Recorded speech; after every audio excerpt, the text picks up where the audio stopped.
Hope everybody is doing well on this particular Monday. It is President's Day, and of course, a lot of folks are off on this particular day. And I know some people that are out enjoying the good weather. And this part of North Carolina in Durham, it's a little bit on the cool side, probably around 50 degrees, but that isn't stopping some people from getting their walks on, and maybe even some walks at Duke Park, which is a very lovely park that is nearby. And I know that I've definitely seen people walking their dogs and other things, and they may not be doing that later on this evening because I think it's supposed to get down to 28, even though we're supposed to be having some milder weather in the next couple of days and all along those lines. So it'll definitely be interesting to see how folks are enjoying the weather and definitely enjoying their days off and all in that space. I know the Cultural Arts Center that I work at, we actually had the day off, including that for African dance, because usually on Monday evenings there would be African dance. Just like on Tuesday, there is the whole yoga class. Actually, I believe that that's on Wednesday, and Tuesday is ballet, but I might be having them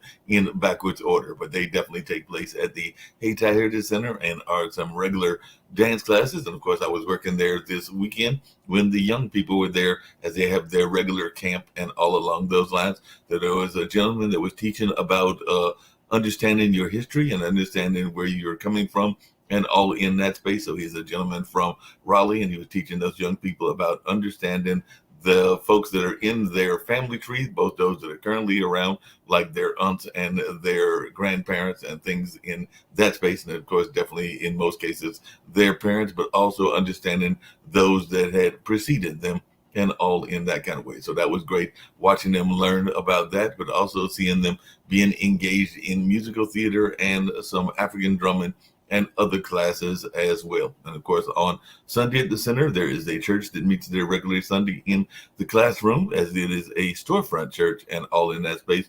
So they probably have about, on a regular, about 18 to 25 members that come there and all in that way. So it was good seeing them do their service. And then the last couple of weeks, Telly has been having his African group do their practices there, and they were actually getting group shots on this past Sunday. So yesterday they were taking some group shots with a good friend of mine who has been on this show, that being Mr. Ruffin, who is a great photographer and all in that space. But I've got all kinds of interesting people, and sometimes they come from friends and family, and I learn about different folks that are doing amazing things and all along those ways. So I know that I had his brother on recently, that being Emmett Spurlock, who's very much involved in the whole notion of technology and all in that kind of way. But in talking to Jonathan, who I usually see around the holiday season, like around Christmas and around Thanksgiving, and definitely other times when he is coming by to check on the estate that his parents left him after they both passed away and all in that space. It is always good that he's talking about amazing people that he has met and all in that way. So he told me about this lovely lady that I'm going to bring onto the stage and learn more about her and her amazing writing, because we just actually had an amazing event that I did not attend, even though I've attended it before and have always enjoyed it. So I'm going to see if Shauna is familiar with these type of events. So I've got Shauna Michelle with me, and I'm looking forward to learning more about Shauna and what she is all about and all in that space. But I know she is an amazing author, because that is what my cousin Jonathan told me and all in that way. So I'm glad to learn more about Shauna and how she got into writing. And what I was going to say is that I know on this past Saturday, or actually Saturday going into Sunday morning, because every year at the Hayti Heritage Center, they used to do it in association with our film festival, but because that was used to be in February and now it's in March. But when it's in February, the film festival would stop on Valentine's Day around 10 or 11, and then they would do an erotic slam. So they've been doing that erotic slam for a number of years, and it is always an amazing event, and a lot of people come to that and spit all kinds of poetry that is dealing in that erotica lane, and always has a good turnout. I need to call my boss and see how the turnout was on 2 days ago on Sunday morning and everything. But I'm thinking it was a great turnout, because it is usually a great turnout, one of the more well attended events. And sometimes they'll also be selling some of the toys and other things to go along with that. But Shauna, glad that you were able to join and glad to have you here and everything. Because, like I said, Jonathan has told me some amazing things about you. He said that when he met you, he was like, I didn't even know that there were sisters that wrote that kind of stuff and everything. So, definitely that was interesting to hear him say that about you and all along those lines. So, I know that today is a day off for you because you are also involved in the teaching field and all in that space. I know a lot of times during this whole pandemic, teachers got a lot of respect as well. Yes, thank you for having me. Actually, so I am a teacher, but actually I work in banking. So the banks are closed today. Yeah. Um, but I really do appreciate Jonathan kind of talking to me about talking to you about me. My writing was something that I kind of did not share with a lot of people for a long time. I've always had a passion for writing, and it wasn't until like recent years, definitely during the pandemic, where I really kind of honed in on my passion for writing, and then just challenged myself to go for it. Yeah, that makes a lot of sense. Were you one of those kids? Because I know when I was growing up, I knew I was going to go into journalism. Actually, had a stenograph newspaper. I want to say that was like when I was in. It was before we moved to Warrington, so it was probably like in the fourth or fifth grade. It might have even been the third and everything. So I definitely knew that I was going to be involved in journalism at a early age, probably because of that whole Watergate stuff and other things that was going on at that particular time of society and all in that kind of space. But I just wondered, at what point did you know that you wanted to be a writer? I honestly never knew for sure. I just knew that I loved writing. I was always involved in the arts, so in plays and chorus, and I played the violin and electronic music in school. I went to a performing arts high school, so I was always in that creative space, but I was never in the creative writing department. It was kind of something because I knew what I like to write. I never really wanted to share that. I didn't think that there was a space at that time growing up that there was a space for that erotic writing and learning and cultivating that. So I kind of just learned on my own, kind of wrote to myself until finally I decided to share with a few people. And I was really encouraged by the response. And then the next question was, well, why don't you publish? Right. Um, and the reality was, it was a lot of fear because of what I did write and, what were other people going to think and say about me and about my writing. And so I went through this whole journey of just learning myself and embracing myself through COVID. Kind of went through that isolation process where a lot of people did, where you weren't going out as much, you weren't hanging out with friends and family as much. And so I wasn't comparing myself to other people as much and really got to know myself and really just accepting my flaws as making me unique. Till I finally got to the point where I was really okay with sharing my writing and what I enjoyed and had a passion for. And so ever since I've released my first book in 2022, I've just continued with the writing. Yeah, that makes a lot of sense, and it sounds like you're doing very well in it and everything. You said that you had grown up going to a performance school, and I know here in Durham, North Carolina, where I am, and we've got a performance school that actually used to be one of our regular schools, and I want to say about a decade or two ago, it converted to a performing arts school. But where did you go to school at, and how did you get engaged in performing arts, and what drew you to the performing arts? So my family bounced all over, not military, just bounced all over the East Coast. And so I grew up in Philadelphia and then migrated to Florida, is where I went to high school. I went to a performance arts high school in Florida. And it was just always because I was always in the arts in some way. I always wanted to, either be on stage or, in the production crew behind stage. I always just wanted to be involved in that creative environment. And so it was just natural for me to end up at the high school that I did, which and I learned so much, even though I wasn't in the creative writing department. I spent a lot of time there and just learned as much as I could from each department, from the vocal department to, from orchestra to creative writing to the theater department. Just kind of taking all of that in and incorporating that into my writing and what I wanted to see. Yeah, that makes a lot of sense. Do you still stay engaged in some of the other aspects of performing arts? Because one of the other shows that we do here is with a friend of mine, Coco McMillan, and she was a former background vocalist for Gerald Levert, and she definitely still does her Coco McMillan show on Thursdays, and is still very much involved in the music community, more from the gospel side, but still involved, even though she does both secular and gospel music. But I was just wondering, because I also have a actually was a ex-girlfriend's daughter that was very much involved in string instruments. She played the and still plays the violin and the cello and a number of other instruments as well. So I know that Genevieve Palmer was involved in that space. So I was just wondering, do you still stay engaged at all in the performing arts, whether either as an actor in community theater or still playing the instruments just for your own sake and just for your own fun and everything? Not at all. Um, this year, even though it may not look like it, this year marks 20 years of me kind of working in that corporate America space. And so I have really just been involved in working and being a mother and being a wife and, kind of being the center part of my family that I really didn't allow myself to explore anything else. And in my writing was the first thing I decided to really continue on that I had a passion with. Not that, it wasn't a passion. I absolutely love playing the violin and being on stage, but I just realized that writing was truly what I wanted to do.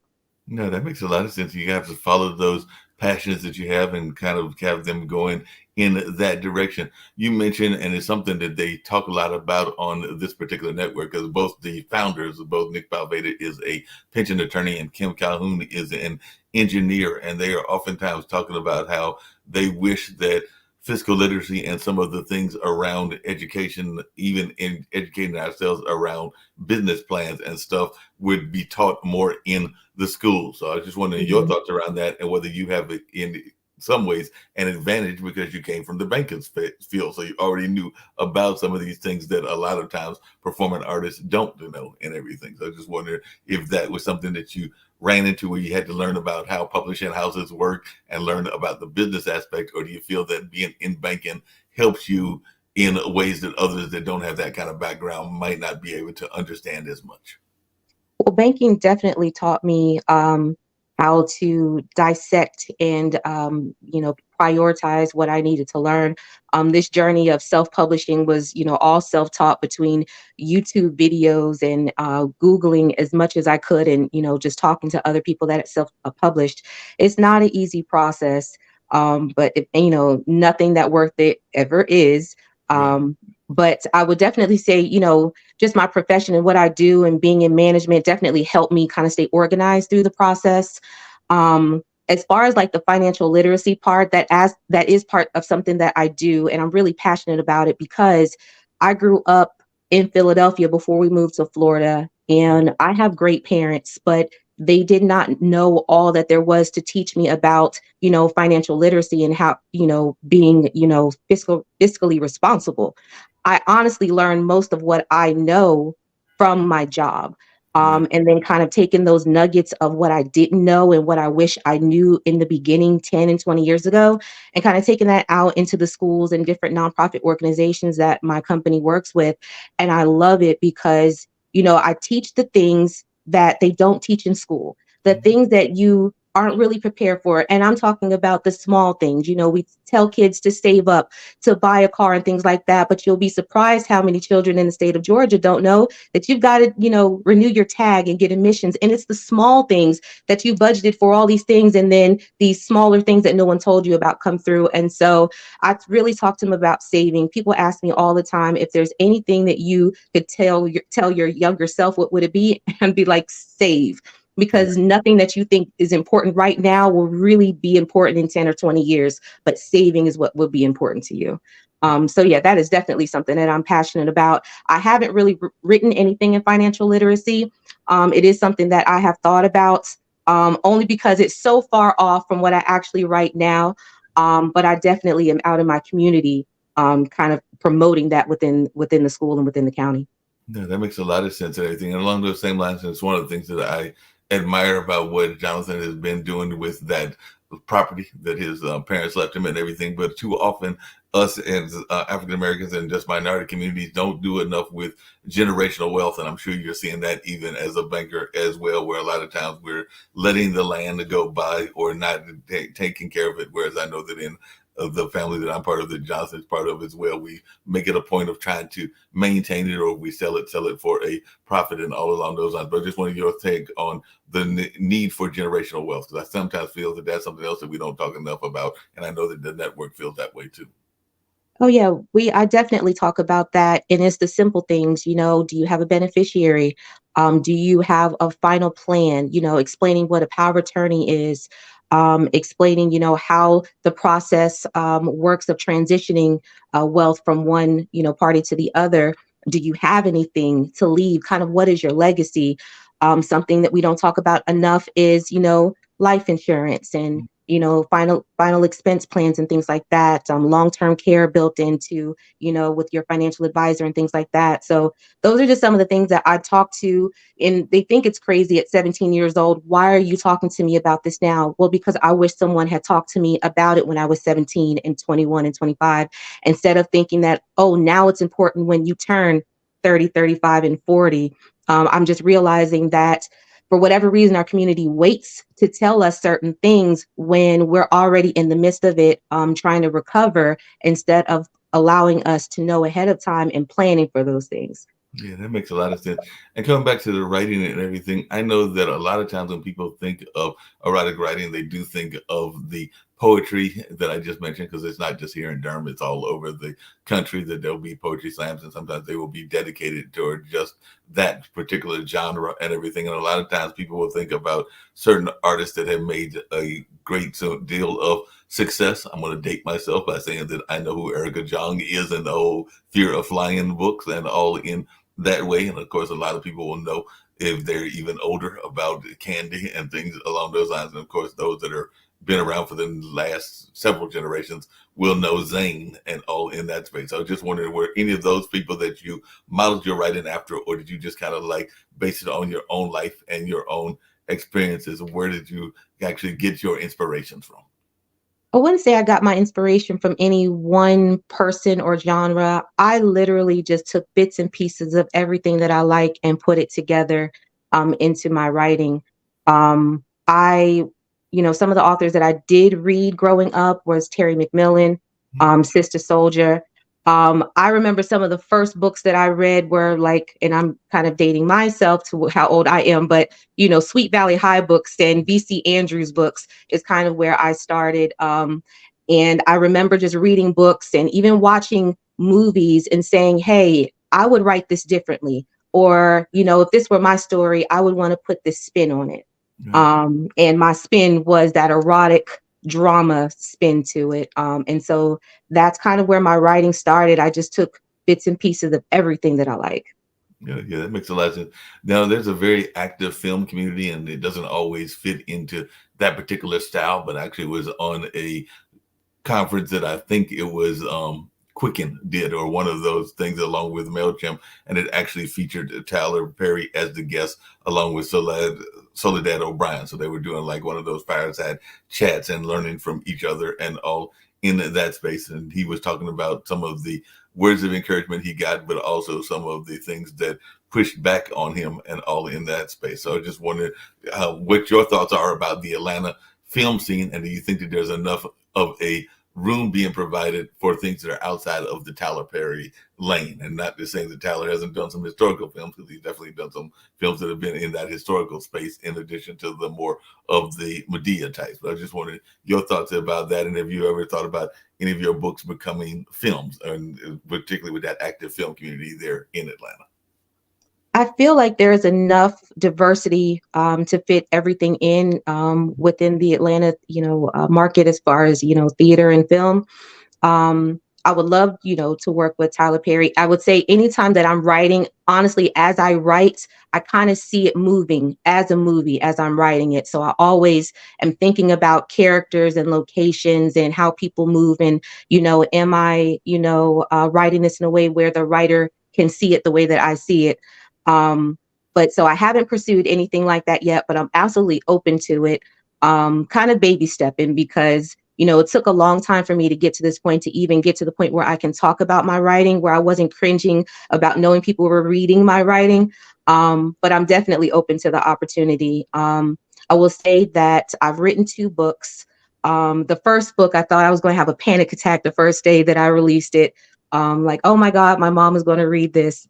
But now that I've overcome that and I'm really comfortable with my writing, I am getting ready to release my next book, which is the one that I've been working on the longest. Kind of been writing this book since I was in high school, and just kind of convinced myself throughout the years that it wasn't a priority. Work came first, my family came first, and then I finally picked it back up to finish it. And it's so much of me and my experiences in this book. I cannot wait to release it. Yeah, that makes sense. There was another show that we do on the network with Reginald Kearney, and it's called The Urban Sentinel. And he had a gentleman, I think he's known the gentleman for a while. He's up there in the Baltimore area. And the gentleman had actually also written some erotic books as well. And I know one of the things that the gentleman that wrote those books was talking about was how much the books were based on actual experiences. As he put it, the names might have been changed, the identities changed, and all of that, if I can borrow a line from Dragnet or one of those old TV series, and all in that space. But it was actually based on things that had happened to him or that he had heard from friends as well. So I was wondering, is that some of your process as well, where some of this is things that are come from your own life and that have come from your own experiences, or maybe things that you have talked with your girlfriends, but of course you don't put those names in there because you want to protect the innocent or the guilty, as the case may be, and everything. Mhm. So how much of it is based on things that you have heard or experienced, and how much is, and whether you sometimes even have people that are like saying, because that's what the gentleman said, that there were sometimes people would come and be like, how were you in my room? How were you in my house? How did you know this about me? And in a lot of cases, they weren't even the ones that he was writing about, but they had experienced whatever was being written about. Some of it comes from experience. Some of it comes from stories, like I said, things that I might have seen on TV. The first book actually came from an idea from a meme or a reel that I saw on Instagram. And it posed this question about thinking that you know someone just from what you see on social media. Right. And I kind of thought about that, and that kind of just spun into, this, kind of interesting storyline, of, a woman who meets this man online and has just this online relationship with him, as far as him being her escape, where they got to get to know each other over time online, seeing pictures of themselves and their family growing over time, but never meeting, until finally one day when she does meet him, but he's in a relationship, and kind of what comes from that.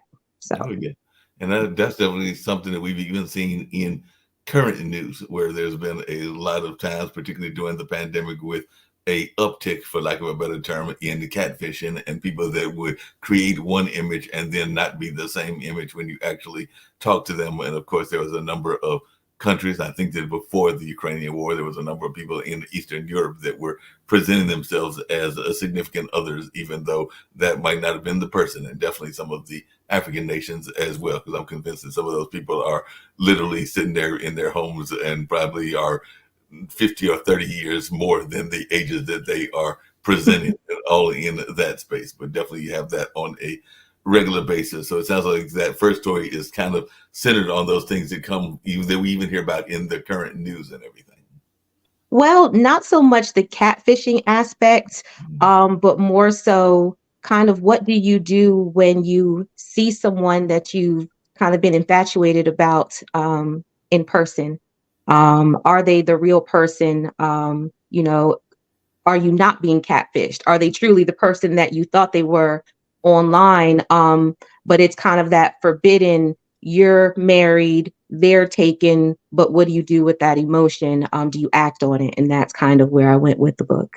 Oh, no, that sounds amazing. It sounds like a very interesting story, and all along those lines. I know that when I was in college, and part of it comes down to communications. I'd love to hear your thoughts, even in your own life, about communications and the importance of communications, and even how that plays into the book. Because I remember when I was in the college, and that's way back in the early 80s, there was a young lady that I had a infatuation for her but never pursued her and all along those lines. And I later learned that she had a similar infatuation with me and everything, but my friends never told me that till after the fact. So I still get on them about that to this day. And of course, she's gone on to much success because I think she got married to a gentleman that was in the spy services or something along those lines. And I think they had several kids and had a successful family and may even still be together to this day. But I'm sitting there going like, wait a minute, y'all could have at least told me that they were interested, because with some chemistry there, they had actually told me and everything. But sometimes people will not communicate because they don't want you to either get hurt because they feel you're going to get hurt, or they won't communicate because they have their own intentions and everything. So I just wanted your thoughts about the importance of communications, even from your friend circle as well as just in life in general. Um, as far as communication, that's a, I don't know, touch and go for some people, because some people over communicate and then some people under communicate. I think we are inundated with how we communicate, whether, I mean, we can get notifications all day long. Um, and so my take on it is just be respectful, Right. with it. And be open with your communication. My thing is like, don't waste my time or try to sugarcoat with me. I'm someone that if when you're communicating with me, I'd rather you, be completely upfront and let me know everything that's going on. Just because that's where I am in my life. Like, don't sugarcoat me. I promise you I can handle it. And I think sometimes we do too much with the communication and kind of going around and not being direct with people. Yeah. No, we definitely are direct with people, and that can be an issue. And like you said, even in my own family, they have teased me sometimes about overly communicating, because there was a time, even though I've gotten better, that I was probably revealing too much of my life. I know that even when I was a DJ, folks could literally, and it was a blues show, folks could literally tell what was going on in my relationships based on the songs that I was playing. They were spicy songs that were in a good mood. They knew that things were going well in their relationships. If they were in the kind of more toxic kind of songs about the relationship, they know things weren't going as well. So they knew that they felt that there was overly communicating based on the songs that I was playing. So at some point I started playing songs that were totally opposite of whatever was in my mindset and the mood of those relationships. But yeah, I can definitely relate to what you're saying about that aspect of communications. One thing that other thing that's curious about, Shauna, is that a lot of times when we talk about it a lot on this show and other shows here on the network, is this notion, and you kind of alluded to it with your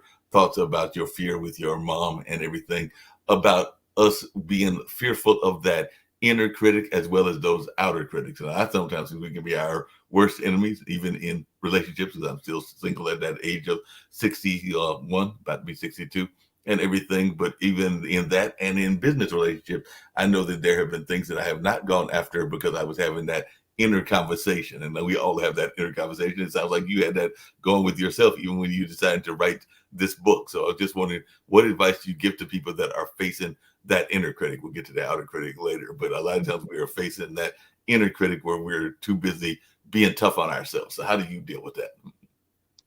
One, it was really getting to know who I am and accepting myself and embracing myself. I promised you, any flaw that you point out to me, I've already identified, worked through how I can fix it. Until I finally got to the point where I was like, this is me. I'm not trying to be what I see on social media or what other people think I should look like or sound like, or, the things I even write. I really just got to the point where I was okay and I was happy being myself, and understanding kind of what makes me happy. Every day making sure that today I am a better version of who I was yesterday. What can I learn today to make myself a better person tomorrow? And then I kind of moved like that every day, where I kind of got to the point where I was really, really okay with being myself. And then I got to the point where I was very comfortable being able to release my writing. So if I Right. can say anything to anybody, it's just embrace you, be you, block out all the noise of what other people want you to be and be who you want to be. Yeah, definitely have to be who you want to be, and all along those lines. How has been the reaction? You kind of said that you were afraid of what your mom was going to say after you released that first book and everything, but how has been the reaction of your family? And you also mentioned that you have a both sounds like kids and a significant other and everything. So how has it been dealing with them and all along those lines? And have they been receptive towards the one book that's released and the other book that's about to come out and everything? So have they been very supportive? And if not, how have you dealt with that? My mom is the most supportive mother. Shout out to my mom. But yeah, I definitely got the support of my mom. I was cringing the day that I released it, but she was so supportive and happy. I mean, I probably got more book sales from my mom promoting my book. And so that was really encouraging for me to keep going. I have teenage boys, so this is definitely not their thing. And so, they're happy for me as far as like mom writing, but they've definitely not read the books. Um, Now my husband, on the other hand, was the probably the main reason why I did start writing. I told him when I first met him that, I like to write, but I never did anything with it. And over the years, he kind of just asked me more about my writing and I shared it with him. And he was one of the first people to ask me, why have you never, published? Why have you never shared this with anyone? And he just continued to encourage me to continue writing, and was super encouraging through the process. Um, and so to the point where I just got very comfortable with anybody reading my books, to the point where I'd had, older women in their 60s or 70s reach out to me and tell me thank you. They enjoyed reading my book, kind of gave them a spark. I've had some people tell me that, they were always afraid to read the type of book that I wrote, but because it was from me, they wanted to, support me. So they read it and they really liked it, and started reading more erotica. Yeah, definitely, and everything. And I wanted to get to that in a second and everything, but there was another show that we do that deals with bullying. It's actually my friend Stephanie Hockenhall and her son Gene, and they had a guest from Nashville yesterday. And she has her own TV talk show in the Nashville area, but she also has a line of clothes and everything. And I love the nature of what she does and everything. Because I was wondering your thoughts around this. Because one of the shirts that she has talks about how sometimes, and I don't know your own faith walk, how sometimes we are afraid of what the reaction is going to be from our not just our family, but also our spiritual families and some of the community folks as well. But one of her shirts that she released, and it's also a hoodie, is Jesus loves me, but I twerk. And she also had a shirt that talked about her popping and all along those lines, because she's definitely into that whole notion of some of the pop culture and everything, because she even has a dress that's got the God got me popping dress and everything. So I just wondering what your reaction from the community was as well. You mentioned that your mother was very supportive, but I don't know if there's a church family, and did they support you or did they try to give you some pushback? Well, where can I buy that shirt? Because I would absolutely support her and buy that shirt. Um, I feel like you can absolutely have it both ways. I am married, and so I write a lot of experience from with my husband. Um, but I didn't really get any pushback from anyone else. Not that I necessarily really shared that too much with them, but for those that know about it, very supportive, only because they support me, and they understand that it is entertainment, because I've got sex and suspense and murder and deceit in my book, so it's a lot. Not necessarily something that I would take to Bible study with me. However, I have not had anyone just, if they felt some kind of way about it, they kept it to themselves, and I appreciate that. But for those that shared with me, let me know that they just encouraged me to continue writing, that they enjoyed the story. Most that read the first book read my second and are anticipating my next one. Yeah, that makes a lot of sense. And by the way, you can get that shirt at her website, which is Cameo Bobo, and that's Bobo. And she says that's actually literally her family name, thanks to her dad and everything. But it's cameobobo.com. And definitely that is where that can be provided. And who knows, we might have to get you on her talk show as well, because she has a lot of people that come on that show, and they actually travel to Nashville to be on the show. And most of them are from that area, but I think she's had a couple from outside of the area.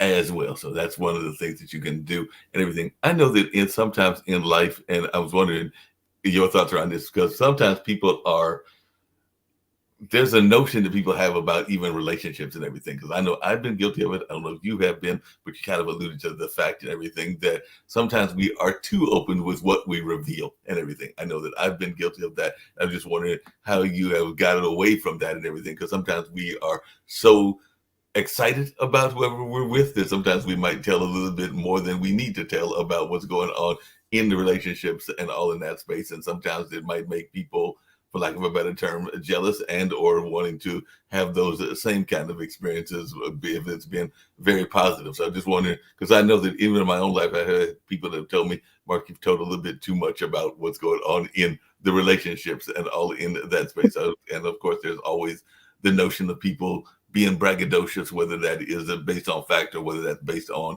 lies, based on skills and dimensions and sizes and a number of other things. And I've seen both women and men do that. But I just wanted your take on that because I do think that that's something that happens too often in societies. We get a little bit too braggadocious, even though it can be a very much of a true thing. But I just wanted your take on that.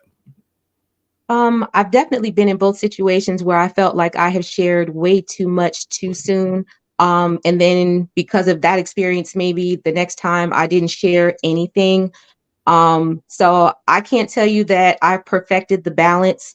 I will tell you that when I met my husband, I kind of had written off relationships and I was over it. And when I met him, um, I wasn't expecting him to be who he is to me today, honestly. Um, and he showed me something different in the beginning that I hadn't seen before. And I said, you know what? I'm going to lay it all bare and, throw it all out there in the beginning. And, he'll run off and I'll, continue on what I was doing. And he stuck around. And so I continued to share more, just waiting to run this man on out the door. And, he was like, okay, what else you got? And so, I really felt like, I could open up to him, but we started with a really solid friendship and getting to know each other. And I really felt like my husband was like my best friend and there wasn't anything that I couldn't share with him. And so I really do tell him everything, all of my random thoughts that I want to write about, that I think about, I share with him. And he's super encouraging, but, I took a gamble with him as far as being so open. I shared things with him that I probably took years to expose to myself. Right. And so I can't tell anybody that whole balance with relationship, because I'd say sometimes my relationship was a fluke. No, that makes a lot of sense. And sometimes those fluke relationships happen and everything. And I'm guessing just based on what I'm hearing that, because you mentioned having teenage kids and everything, that there was children from the previous relationship and not the relationship with the husband and everything. So how much has that played into your conversation as well? Because I know even in my own life, there have been folks that have dated that have had kids and even some that have had grandkids. And sometimes you have to think as to whether you're ready for that and all along those lines. So I just wanted your thoughts around that and what advice you give to people that are getting into relationships with those that might already have families and everything. Well, it was a great balance when I met my husband because at the time, both of our boys were 6 years old. Wow. Um, And so that was a plus for me. I didn't want to have any more children. He didn't want to have any more children. So I was like, this is something that I could really pursue. um and there were challenges, of course, dealing with the other significant other, but it was just being respectful and what type of parenting did we want to have for our children. So I joke that my son has two dads. He has his father and then he has his stepfather, and we co-parent fluidly, because I never intended to be divorced the first time, but because I wanted to make sure that my son had some normalcy with his parents and didn't feel any difference with my husband, being that he was living with us. Um, and so we really kind of got to a point where we understood how to connect with each other and with each other's children and be able to have, that co-parenting relationship with the others. Yeah, that makes a lot of sense. The other thing that I was curious about, Shauna, is I know this because I've got friends that have been involved in variety of relationships, including some. Matter of fact, a couple of folks that I know are in a very deep polygamous relationship and have been in there for a while. I want to say it's three or four of them that are together and all in that space, and they're here in this area and everything. But I know that sometimes people will have these fantasies of things that they want to do, whether that's around bondage or whether that's around the swinging attitude or a number of other things, but they won't necessarily be able to do them in real life. So sometimes they will do them in their writing world or in their fantasy world and everything. So I just wondering how important it is, even in your own writing, to incorporate things that neither you or your husband may not want to experience, but you can experience them in that fantasy lane and all in that space. Because I know some people are ready to jive straightforward into those things. I don't know anybody in the furry community, but I know there are people that are in that furry community, the folks that want to dress up as whatever the animal is and everything. But I do have some friends that are definitely in some of the other alternative lifestyles, whatever they may be, and everything, including the ones that I just mentioned, because that's one of three people that I know that are in that polygamous space and everything. But I was just wondering your thoughts about incorporating that into your writing, because I do know sometimes people incorporate things that they don't necessarily want to do in their own life, but they can experiment with it through their creativity. Oh yeah, there are definitely things in my writing that I know that I may never do, but I would love to, you know, experience it through writing or, watch it in a movie or a Netflix series or something like that. But yeah, that's a big part of what I do in my writing, taking, all kinds of different scenarios and writing about them in a way is how would I want to experience this if I could? Right. And kind of, exploring that whole fantasy. That's what makes it fun. No, yeah, that makes a lot of sense. And that's the other thing I was going to ask you is how important, because you have some people that will say that fantasy and even, and I kind of alluded to it, even though I was not there this year, but I know in years past they have definitely sold some of the various toys, both for women and men, at the erotic slam. And then some people love to read their magazines or watch things on the TV and all along those lines. So, in your own thoughts, how important do you think it is to have a sense of fantasy in order to have a successful relationship, and how important is that sense of play? Because to me, that's what a lot of times what those tools are, is a part of the play attitude and everything. But I just wonder how important is that, even though I know that there's some people that get too caught up in it and it becomes like an addiction and everything. But I just wanted your take on that. I think it's super important, whether you're single or if you're in a relationship, to explore that. I think that allows you to connect with yourself and with your partner so you really know what you like, what you don't like, when you like it. Um, I definitely, have done my research, and experimented with some different things so that way I could have a little bit more understanding of what it looks like, what it feels like, when I'm writing. Um, but I absolutely encourage people to, explore that fantasy world, be comfortable with your partner and, incorporating toys if that's what you want to do, or incorporating, BDSM or whatever it is that you like. Don't be afraid, explore it. Because I will say that it allows you to connect with your partner in a way where it translates into a better sexual experience. Yeah, that makes a lot of sense.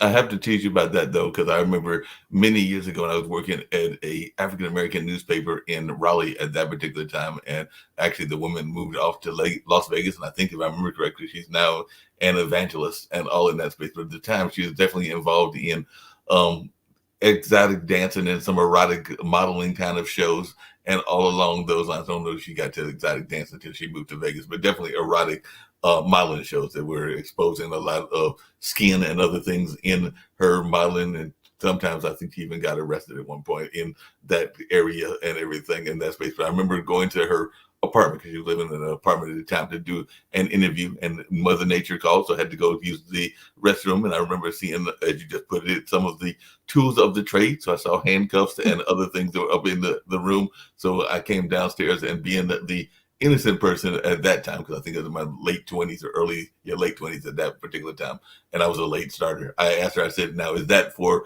play or is that for show? And in probably one of the best Mae West voices that I've ever heard to this day and everything, she said, well, that depends. I think that I was, as a scared young man, ran out of that room quicker than I probably should have. But I was like, nope, I can't handle it. There's too much handcuffs and other things. So I'm out the door and everything. But yeah, that Mae West voice still resonates to me to this day. Because I'm going like, okay, I don't know what I've stepped into, but I know what I'm stepping out of, and all in that space. So sometimes you got those experiences as well. Is there something that really caught you off guard, even in your own writing, or is there something that you would love to still write about that you haven't gotten to write about that's still on your fantasy list of things that you hope to write about? I definitely plan to go a little bit deeper. As you know, explicit as my first book was, to me, that was still kind of on the surface because I was still getting used to that receiving my writing and still overcoming that fear. So I would say right now on the erotic level, I feel like I'm on a 7, even though people tell me that that first book was on 15. That's just for me the surface level, and I definitely plan to go deeper. The more I can, make somebody do like this, or oh my god, I can't believe I just read that, but I want to, go to the next page. That's the kind of writing that I want to write. Yeah, that makes a lot of sense and everything. And I'm thinking that you're thinking of the book or the book becoming movies, kind of like Scandal and kind of like some of the ones that Zane put out there as well, because definitely they have been turned into movies, as I alluded to earlier, and all in that space. But I was just wondering, is there any concern that you won't be able to get it done unless you go down the X path and everything? Because a lot of the stories, as you put it, are explicit, but I'm thinking that it also has murder and intrigue as well. So I'm wondering how would you have them being done as mainstream movies, or can they be done as mainstream movies in your mind and the way you've written them and the way that you've gotten them? Well, I believe I would fall right into what's out there right now. I mean, even from the things that I watch from, Netflix and, all the different streaming sites, there's some very risque, series and shows out there. So I feel like, for what I'm writing, we can go way left or way right or stay right in the middle, and make it all work. But I'm not sure what network would be perfect, for the type of movie that I would have. But from comparing from what I've already, watched and kind of what I like to watch on TV, it would fall in. Yeah. I had a friend of mine that was very much in the AI space and all in that way, and they've actually moved back toward the DC, Maryland area and everything. But could you see the movies being done in that AI or artificial intelligence or virtual reality space as well? And is that something that you have explored or even thought about exploring? Because I do know that sometimes people are wanting that augmented reality where they get to actually experience the smell while actually being involved in watching it and all in that space. So is that wondering if that's something that you have explored or thought about exploring? Because I do know that during the pandemic, a lot of people got very caught up in that whole notion of virtual reality and augmented reality. So really hadn't thought about that. Only because my writing is so emotional. When I would think about it, I would think about seeing people, moving and reacting the ways that I had written it. Hadn't really thought about the AI thing. If it's presented to myself, I'm open to opportunities. But I would say I definitely would look for, real life, human contact, to be able to really kind of display my writing. Yeah, definitely. I know that one of the things, and if there's a passage that you feel is comfortable enough, like I said, because it does have some parts that are more strong and everything, but definitely we are open, and that means we've got a whole show on the network called Naked at Night. So if there's a passage that you or memory or something that you can share, I'm sure that the audience would love to hear anything of your work, just so they can get a feeling of what the writing is all about. Nothing that I have prepared, but I could read a poem from the book that's coming up. I can pull it up in a second because I do apologize. I do not have my writing memorized. No problem. Just go ahead and pull it up, and we'll wait to hear from it.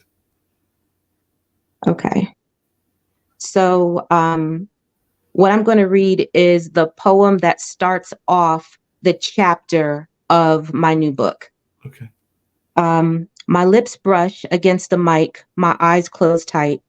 No alarm sounding, I'm still dreaming, subconsciously preparing for a long day. Peaceful like sleeping beauty, a kiss awakens me. My lips part and I kiss back. Eyes closed, but this is not a dream. Still kissing my lips with his palm under my hips, spine lifted 2 inches from the sheets, kissing me so intensely, slurping me like he's thirsty. His palm pressed flat against my chest as his fingers spread, squeezing my breast. Keep me from squirming away. Make me your fairy tale slave for it. Do what you please, please, I begged. His ears pressed against the inside of my legs. 1 foot on his shoulder, my unicorn heartbeat getting closer. Eyes open in the dark, I begin to feel that special spark. Images from my memories playing on the ceiling. Fingers wrapped in the sheets, unable to control the feeling. Whispering my thoughts through my clit, he hears me and I know this is it. His rhythm is steady, my body is ready. Not too fast as I gasp. His hand covering my mouth not to miss a beat. Here comes the galloping ecstasy vibrating against my unicorn heartbeat. It explodes from my head to my toes. Climax to confidence, empowerment flows. Belief and passion creating a chain of inspiration, connected from nose to chin, alarm sounds, and ready for my day to begin. Great way for a book to start. Great way for a morning to start as well. A powerful message there and everything. I was just as you were saying that and everything. I was thinking about the Super Bowl and ironically, I was thinking about Usher and I remember the artist. And I can't remember the artist off the top of my head that did this song about bad girls and all along those lines. So I was just wondering, do you think that we as a society are too caught up in these are the good girl looking for their Prince Charming or that kind of attitude, or are we accepting enough of the bad girls in society? Because I do know that there's some people out there that might be perceived as being bad girls, but they're not always accepted by society the way that they probably should be. But I just wanted your take on the way that we kind of Hollywoodize a lot of these things that are out there, whether that's the good girl or the bad girl, and all in that image. Because, like I said, I know that a lot of people, I even heard a couple people at the game at the Super Bowl from watching on TV shouting out that, that they would gladly, and even on the Facebook post, that they would gladly be Usher's bad girl if that's what he wanted and all in that space. But I just wanted your take on whether we are accepting of the bad girls in their life. Um, I mean, some people would say that because of what I write, I'm a bad girl, but I'm actually a pretty simple good girl in general. But because of what I write, people would assume that, oh, she's a bad girl. So I don't know how to answer that. I do know that there's been a lot of conversation as far as, Usher and Alicia Keys and the way he embraced her. And, as a married woman, how do you feel about that? And first, I thought people were way too emotional about that moment. That was a performance in the Super Bowl for two people that performed this same song 20 years ago. And I just felt like Usher was trying to give us that same energy with performing that song. Now, if they met at Starbucks, before the show, to talk about the show, and that's how he embraced her, maybe there might be conversation about that. But in that moment on the stage, I did not feel, that was inappropriate or anything like that. But as far as that bad girl, good girl image, I mean, let people think what they think. Yeah, that makes a lot of sense. Let people have their own image, because half the time what they're perceiving to happen isn't really what's going on, whether it's a bad girl or a good girl image. Because I know some folks that are definitely perceived as being the most innocent of people, but then they might not be the most innocent once they are gotten into the bedroom. I mean, one of the big jokes that some of my friends that are more church oriented say is that some of the biggest freaks that they know are the ones that are actually on the church services on Sunday and everything into that way. And I think that that is a true statement that is out there to Mhm. some degree and everything, because sometimes they are letting their hair down, for lack of a better expression, once they get outside of those church services, but they might be a little bit prim and proper while they're in there and everything. But I just wanted your take on that. I mean, there's a time and a place for everything. So, when I'm at work, I'm professional. But, when I'm on my own time, I get to choose, how I want to be. Um, and when I'm in my own time, I like to be in that, erotic space. I like to be, in that, sexual fantasy.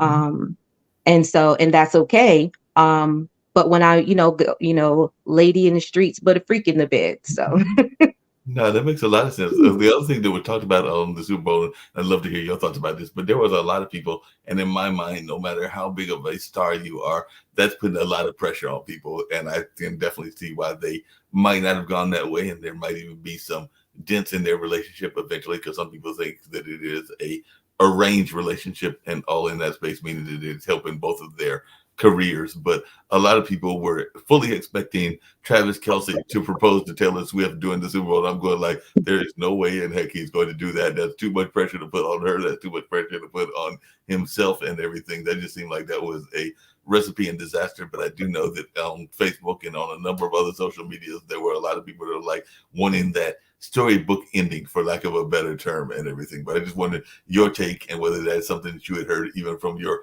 own friends that were expecting that announcement, even though we do know that Usher did get married the day after the Super Bowl in his right. case, so they did have the storybook, but just not from the one that they expected and everything. But I was just wondering your thoughts about that, because even the Usher wedding, even though they've been together for a while, that still puts a lot of pressure in my mind on the wedding. Even though I've never been married, it still seems like you're putting a lot of pressure on it if you're going to do it in that public of a area and everything. But I just wanted your take on that. I definitely, heard the buzz before Super Bowl, the videos and the reels that were going. I remember watching something about Travis Kelsey coming out on the 50-yard line right before after the show and before it started the second half. And I was like, he's not doing that. And so when it didn't happen, I was like, thank you for not doing that. I just, I don't think I would be functional if I was proposed in that way. Like Usher's show, Super Bowl show was like one of the biggest and most anticipated. So, and it was already enough pressure that, Taylor Swift was going to be there in general.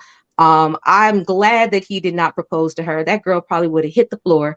Um, but I just felt like that was too much. Let Usher have his moments. Beyonce already made her announcement in the middle of the show, and people were talking about, her stealing his thunder. And I was just hoping that Travis Kelsey didn't steal the show from Usher because he worked so hard for that. No, he definitely worked for that show, and that was a great show. I actually enjoyed all of it, including hers piano solo and including some of the other aspects of it as well. Even Usher getting on roller skates, because I know that at my age, I'm not going to get on any roller skates. Even though we did have some roller skating going on at the Cultural Arts Center I work at. I think that was last year, or maybe in a year and a half ago, when they put some skate property, like some wood down, because they did it in the parking lot. But even then, I'm like, no, I'm too old to try to be ice skating and everything. But sometimes you have to have fun in your life as well. So maybe I'll have to dust off the ice skates or the roller skates at some other point and everything. But how important do you think it is to have that? Because you kind of alluded to it, but that element of fun in your life as well, whether it's in the romance or just in life in general. Because I know one of the things that I did, I think it was either a year and a half or 2 years ago, was a friend of mine is into audio theater. So he actually had a group called the Funky Eye Puppets, and he used to work with George Lucas. So I worked with him for about a year. And there were some of us that were theater background, but some of us that did not have theater background in all of that space. And I remember one of the things that IPC, that's his stage name, who was a haiku poet, talked about was that we're so busy adulting that sometimes we need to take time to have a moment of childlike wonder and all in that space. So I just wondered, what do you do outside of the banking and outside of the writing that helps you bring that childlike wonder in your own life? Because I'm thinking with the teenage boys, you might be going to their basketball game, and maybe you can even take them to the hoop sometimes as well. But I was wondering, what do you do to maintain that childlike wonder? Well, having teenage boys allows me to still kind of stay in that childlike space when I, want to, I'll play, video games with my kids, or we'll just, be goofy around the house or outside and, just really have fun together, whatever that means. It could have been something simple, a game that we were playing, and then we just end up playing all day. But keeping fun in your life, whether it's, within your family, within your marriage, within yourself, life is stressful. And there's enough stress on us around us. So if I have a moment to try to have some fun, I really do. I feel like sometimes I have a little bit too much fun, and I've got to remind myself to get serious, even when I'm at work sometimes. Like I can't work without it feeling like, it's that fun aspect. Because that's what allows me to get through the day some days. But as far as like what I do to have fun, I mean, I'm a girl. So, I like to make candles and I like to bake. And, if I'm doing any of my favorite things, I'm listening to like some old school 90s, early 2000s R&B, just dancing and, singing and just having a great time with myself, and making sure that I continue to have some type of fun because it's not always easy, especially working in corporate. You have to remember to have that fun. Oh yeah, definitely. Corporate can drain that fun out of you, and all along those lines, it can definitely do that and everything. And that actually raises another question. I'm curious to hear your answers about and everything. But coming back to the writing and even having fun in the erotic aspect of your life as well. I remember a dear friend of mine. He used to come, and I think he moved out to the West Coast and all along those lines. But he used to take his wife to strip clubs, and he used to take and sometimes they would watch things together as well, whether that was a soft porn or a hard porn film and everything. But I just wondered how important do you think it is for couples to share kind of foreplay instruments, whether that's a strip club or whether that's a soft porn or a number of other things together and everything. Because I do know that there are some couples that are very much for that. They think that it helps make the relationship better. And I know other people that are like, you couldn't drag my other half to some of these things, whereas other people are thinking that it benefits them and everything. But I just wanted your take on that. So I absolutely will go to those places with my husband. And sometimes when we're traveling, we on purpose, try to find different places. Some couples look for museums and maybe we'll look for a strip club to go to.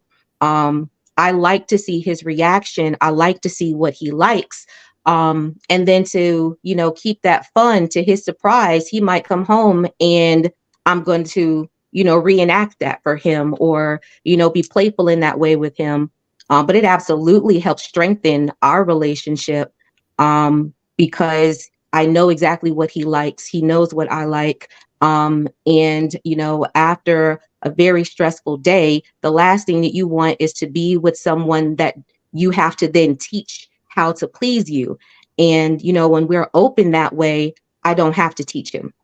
Yeah, that makes a lot of sense. The other thing that I know that sometimes people get kind of pent up about or upset about it and everything, but I'd love to hear your thoughts around this. Is this notion of comparing and pursuing things that are outside of the reach? I know that a number of people, including friends of mine that are married, will tease each other, call them like and I'm trying to think of somebody that would fall in that Oprah when she was skinnier, that was their other wife, or Holly Berry when she was seen as the epitome of beauty, that was their other wife, even though the chances of them ever beating Holly was dim to none and everything. And then there was always that notion of comparing yourself to others. But I've also heard some couples that literally they will sit there and admire the opposite sex when they are going by and everything, and they seem to help their relationship go in a positive direction. Not that they're trying to pursue them unless they're in those kind of relationships where that's allowed or wanted and everything. But I have heard couples that have literally gone out and been like, yeah, I saw you looking at that woman, and yeah, she was hot, and all along those lines. And I've heard others that are put off when they see their other half looking at somebody other than themselves, and meaning the other half of the relationship. I just wanted your take on that and these kind of notions of, having these Hollywood starlet types that might be your play wife or your other wife, as the joke used to be, and all in that space. But I just wanted to know your take on that. So we've actually gone out on like a double date with another couple, and it was one of those places where the women were dressed in like one, bodysuit with, fishnets, and my husband looked at the woman and the guy that was, with the couple. He looked really nervous. And he saw my husband looking at the other woman and like slapped him, nudged him, like, your wife is going to catch you. And he said, I don't have that problem. And his wife saw him looking at that woman and she smacked him. Um, so I mean, I'm definitely that person that, if he's looking at another woman, I don't feel any kind of way about that. In fact, I might point a woman out and say, hey, do you like her? Do you like what she has on? Tell me what you think about that. And not feel jealousy or envy or anything like that. We can just have a conversation about people and not feel like he's cheating on me or anything like that.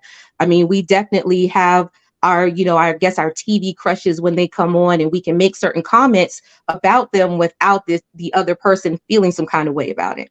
Yeah, that makes a lot of sense. And in that same space and everything, I was just wondering because you brought it up and everything that you have people that are, and I kind of alluded to it earlier, that they are so busy bragging on their skill sets and what they have done or what is going on in their relationships and everything. And I've heard some people say that that can be problematic because if you are bragging on what your other half is doing to you or how things are going in the relationship, that it might tempt others to want to sample that forbidden dish and all along those lines. So I just wanted your take on that because I do know that sometimes people are very open about their relationships and very open about what's going on in their bedroom. I know other people that are like, I don't care what's happening in your bedroom, just don't bring it out into my public and everything. That even comes up in the whole community conversation around trans and LGBTQ community and everything in that space. But I just wanted your take on folks that are a little bit too open, or can you be too open in your friend circles?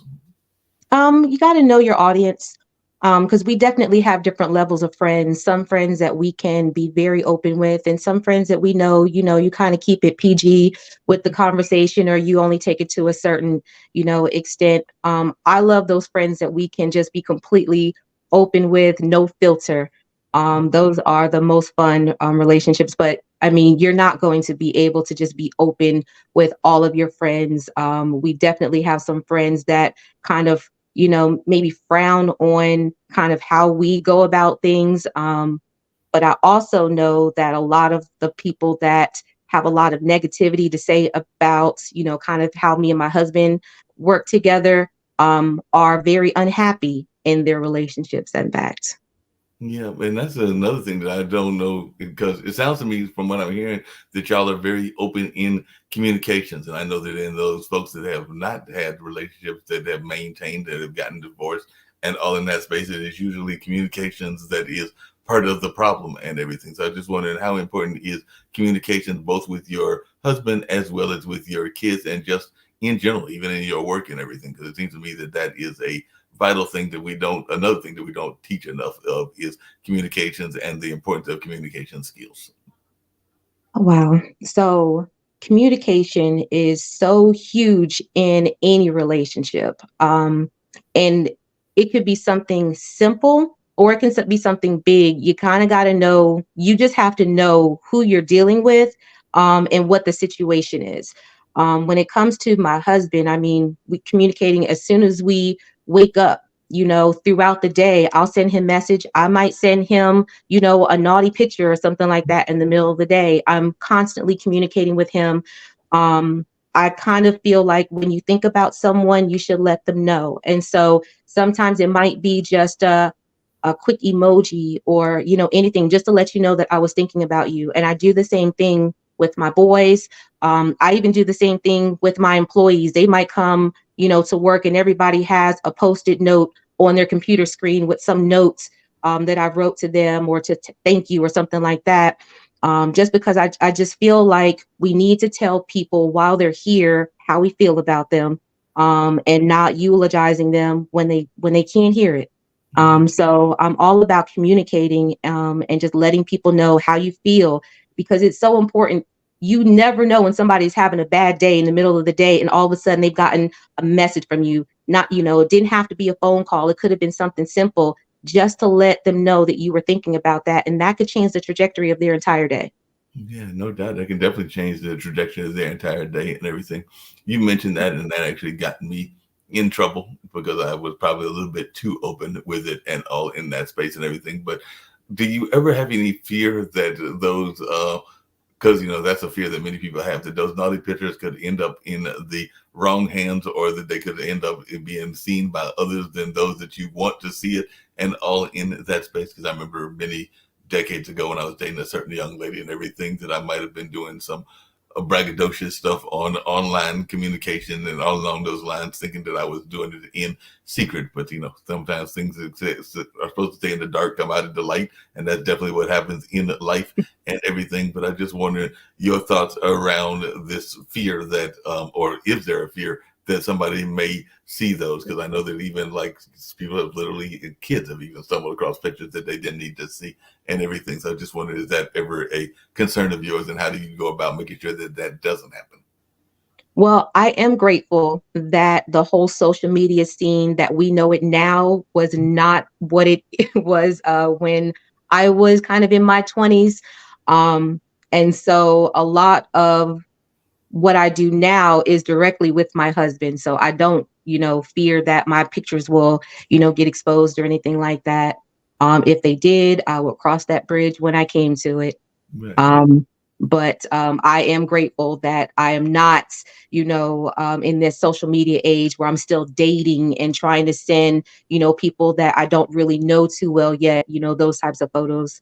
I'm sending these to my husband. No, that makes a lot of sense, and that's the best way to send it, and all in that kind of way. Is there ever any thoughts that you have, or what, any concept that you have? Because I know one of the other things that happen is that there is this notion of what is a cheating, and the book may even touch on this as well, because some people will say that cheating is the actual physical act of cheating, but other people will say that, even what I just alluded to in my own life, that if you are communicating in sexual ways or in other ways and having these fantasies with other people outside of your partnership, that is another form of cheating. It might be mental cheating and all along those lines. But I just wanted your take on that, because there are a number of people that will exercise fantasies with other people. I know that even in the work environment, there are a number of people that will have what are considered work wives, and there might not even be any conversation about any sort of relationship at all in those relationships. Because I know that I've got a dear friend, and people tease us all the time because we're oftentimes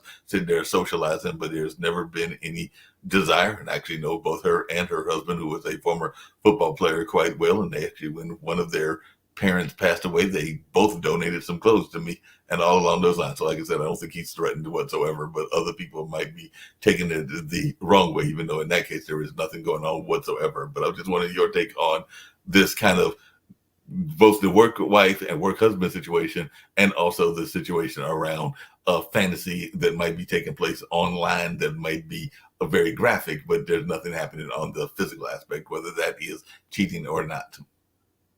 I mean, I feel like if it threatens your relationship where you could take it too far, Mhm. then maybe you would need to step back. I don't think there's anything wrong with having, what I feel like innocent, conversations online with people. Just Right. because of the age of social media, you're going to be expected to talk to a stranger, or someone's going to reply to a message or react to a message or something like that. So as far as like when I see he's got messages in his inbox, I don't question them. If I see that he is messaging, anybody and another woman, I don't question it, because I don't fear that whatever that conversation is jeopardizing my relationship. I just feel that, when it gets to the point where now you're telling lies, or trying to meet with this person and not, being honest about it, then that's a different level. But as far as, just online communicating with people, I don't think there's anything wrong with that. Yeah, I don't think so either. And like I said, I've even seen people that have done what some people would consider mild flirtations and all along those lines, both men and women. Like, but then sometimes people can take that the wrong way, because I do know that here in the South, people will throw out a term, and sometimes people may take that as a relationship term, even though we just love using terms like sugar and honey and other kind of like terms like that. It doesn't always mean that there is a relationship, but there's a fellow, well, you came from Philly, but as one that's been in the South now, what is your thoughts around that? Because I do know that I have friends of mine, including some lady friends, that will throw out a word like sugar or honey, and that doesn't mean that there's any sort of relationship with us other than being friends and everything, but it's just one of those Southern terms that people use a lot and everything. But I just wanted your take on that. Again, I really don't. You can call my husband babe, and I'm just gonna smile at you like, yeah, that's my babe too. Um, my husband he's such a great human, that he, would do anything for you, and he, has done a lot for my friends and my family, to the point where, if they needed, their grass cut or something fixed around the house or put together, they would reach out to me, or reach out to my husband, to the point we used to joke and call him the community husband. And so, my friends have been like, hey, husband. And, I know some women that would absolutely die if called their husband your husband or something like that. And I kind of laugh about it, like, yeah, that's my boo too. Yeah, that makes a lot of sense and everything. How important do you think it is? Because you kind of mentioned it earlier, and asked for the best couples I've seen, including my brother's current lady friend, and they've been together for a long time. This is actually getting ready to come up on his third engagement and probably final one, and all in that space. Was the fourth one? Because he was married twice now. This one's the fourth one technically, and everything. But that being said, I was just wondering, how important do you think it is for to be friends first? Because you kind of even mentioned that with this current husband and everything. So I know some folks that are wanting to, get past the friend stage, but to me, it seems like you should be friends first, and that should be your main friend and your best friend, whoever that significant other is. But I just wondered Mhm. your take on that, and whether you think that that's part of the problem is that too many people don't really have their other half as their friends. Um, that's probably the most important thing in our relationship is that we are friends, like we are best friends. If I have the best news of my life, he's the first person I want to tell. If I have the worst news of my life, he's the first person I want to tell. When I have an idea, when I'm scared, when I'm unsure, he's the one that I want to talk to. And so many times I'll talk to my friends or, just people I'm acquainted with, and we'll talk about different things that they're experiencing, and they feel like they cannot talk to their husband. And I don't understand that. When your husband is your friend, then he is absolutely the person that you want to communicate with the most. Um, and so, yeah, I just tell everybody, if you started off as friends and life kind of pulled you apart, get back to what brought you guys together, what created that friendship for you to get to the point where you had a relationship. I have to be able to be my complete self with him. So, I can be fun, I can be flirty, I want to be goofy with him. Right. Yeah, that, you brought that up, and I know that, yeah, several of my friends, myself included, that is something else that is oftentimes talked about. Is there every such a thing as being overly flirty? Because I do know some people that are definitely have that flirtatious nature. I know that I have it to some degree as well and everything. But I'm just wondering, where should the boundaries be drawn, or should there be any boundaries drawn on that flirtation level? Because definitely, even whether it's going up at the corner store and maybe smiling at a cashier and everything. Some people may be taking that as flirtatious, and there may not even be any intentions other than they're trying to put a smile on their day and everything. But I just wonder, at what point um, is it overly flirtatious, or are we all flirts by nature? I think you got to know who you're dealing with, kind of what your audience is, because yeah, you can be too flirtatious. Kind of how is it being received with, with the people around you? So if I know my husband well enough to know kind of when he would feel that has gone from flirtatious to disrespect, kind of making sure that you don't cross that line. And if you do, and you recognize that you have, acknowledge it, and don't continue with it. That's the biggest thing. Because sometimes you may not realize that the other person now has shifted and now they don't feel like it's flirtatious anymore. They may feel like, okay, maybe this is a little bit too forward or disrespectful. And then there's that communication piece. Don't assume, don't, get in your feelings and the other person not know what's going on. You should say something your significant other would say, hey, cool that down, or something to let you know, okay, I've taken it too far. And then, acknowledge that and pull it back.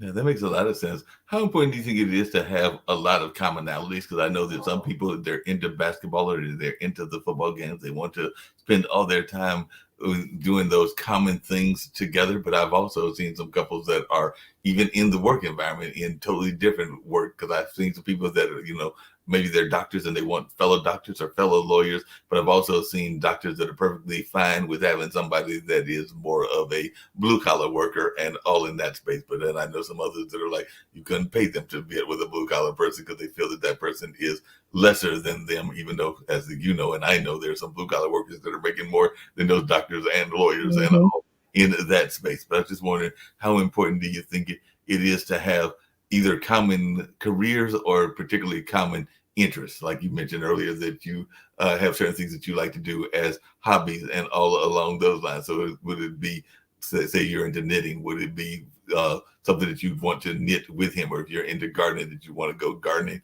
with him and everything? So how important is it to have those common interests, or is it all right to have those boys or girls nights out where you're not even going to be together with them? You might be with your girlfriends and he might be with his guy friends. Well, most times I will say we are out together. Um, we enjoy being with each other. Um, and we do have some similarities. We joke that we feel like sometimes we are very opposite. I can be, extroverted. My husband is usually really quiet. We do have the same profession, and so that definitely helps as far as, I understand exactly what his day is because we have the same position. Right. Um, but then when it comes to just those similarities, even though we are so different, I think what brought us together is that sexual energy that we both kind of identified from each other in the beginning.